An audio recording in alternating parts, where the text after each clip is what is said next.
Welcome to the Banker Lamp. Please enjoy the video. You begin by opening the Access database and immediately making a backup copy. That preserves your work if something goes wrong. Once done, enable Content so macros and forms function properly, and make sure the navigation pane is visible. Now open the target table in Datasheet view or create a new table with field names and data types.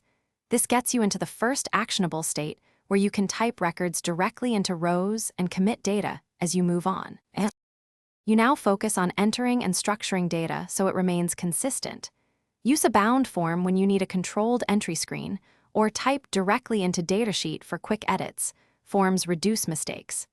Make sure the primary key is defined and use lookup fields for related tables so you enforce relationships.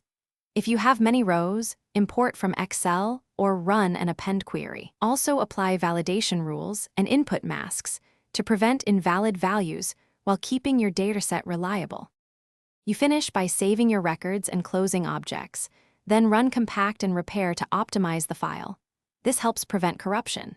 Next, verify entries with select queries or a quick report to confirm totals and relationships.